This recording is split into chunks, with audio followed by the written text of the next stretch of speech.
గారు ఉండాలి. అలాంటిది బిగ్ ఫన్ అన్నప్పుడు ఇంకా అసలు అలీ గారి సార్ ఒక్క రెండు బాబు మళ్ళీ చెప్పండి బాబు. పాత్రికా మిత్రులకి, మీడియా సోదరులకి, ఇక్కడికి వచ్చిన అతిథులందరికీ నమస్కారం. వేదిక మీద ఉన్న నా మిత్రుడు శ్రీకాంత్, అంటే మిత్రుడు కాదు, మేము చెన్నై నుంచి బ్యాచిలర్స్గా కంటిన్యూ అవుతూ తర్వాత నన్ను అన్న అని పిలిచేది. ఊహ తను స్క్రీన్ నేము, తను ఒరిజినల్ నేము ఉమా మహేశ్వరి. తను ఎప్పుడైతే వీళ్ళిద్దరికి మ్యారేజ్ అయిందో అక్కడి నుంచి మేము దాదాపు 30 సంవత్సరాల నుంచి బావ అని పిలుచుకుంటాం. సో అట్లాంటి వ్యక్తి ఈ రోజున మిస్టర్ మిడిల్ క్లాస్. ఈ మిస్టర్ అనే పదం చాలా పెద్ద హిట్. ఒక మిస్టర్ పెళ్ళం అవ్వచ్చు, మిస్టర్ పర్ఫెక్ట్ అవ్వచ్చు, అలాగే ఇప్పుడు మిస్టర్ మిడిల్ క్లాస్. ఇండస్ట్రీలో ఎంతమంది మిడిల్ క్లాస్ ఉన్నారో నాకు తెలియదు, కానీ ఈ వేది సాక్షిగా చెప్తా, నేను కూడా ఒక మిడిల్ క్లాసే. ఆ మిడిల్ క్లాస్ నుంచి వచ్చే ఇండస్ట్రీలో ఇంత గొప్పవాడిని అయ్యాను. అండ్ అంతేకాకుండా అలాగే నాగేష్ రెడ్డి, తను యమలీల సినిమా మా గురుగారు ఎస్వి కృష్ణారెడ్డి గారి దగ్గర వర్క్ చేసి డైరెక్టర్గా 16 అని ఎప్పుడైతే ఆ టైటిల్ పెట్టి తను హిట్ ఇచ్చాడో, 16 తర్వాత వచ్చేదే 17, అది రేపు రిలీజ్ అవుతుంది.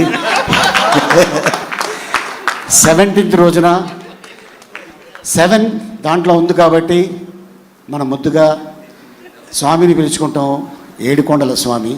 ఆ 7 కూడా దాంట్లో ఉంది కాబట్టి ఈ సినిమా పెద్ద హిట్ అవుతుంది. అండ్ అంతేకాకుండా అన్న రాజేంద్ర ప్రసాద్ గారికి కొంచెం హెల్త్ బాగాలేదు కాబట్టి వెళ్ళిపోయారు. ఆయన ఈ వేదిక మీద ఉండగానే ఒక మాట చెప్దాం అనుకున్నా. ఆయనకి ఈ వేషం రావడం నిజంగా భగవంతుడు ఆయనకి ఇచ్చిన ఒక ఆస్తి. అది ఏంటంటే, ఎంతమంది యాక్టర్స్కి కొండ మీద వసతి గృహం ఉందో లేదో తెలీదు. రాజేంద్ర ప్రసాద్ గారు గవర్నమెంట్ తోటి రిక్వెస్ట్ చేసి ఒక స్థలం తీసుకొని తిరుపతి కొండ పైన ఒక గెస్ట్ హౌస్ కట్టుకున్నారు. ఎవరైనా చుట్టాలు వెళ్ళినా, ఫ్రెండ్స్ వెళ్ళినా, తెలిసిన వాళ్ళు వెళ్ళినా ఉండటానికి. సో అట్లాంటిది ఆ కొండపైన ఆయన కట్టుకున్నాడు కాబట్టి ఈ వేషం ఆయనే పంపించాడేమో అని నేనే అనుకుంటున్నాను. అది నాగేశ్వరరెడ్డి రూపంలో.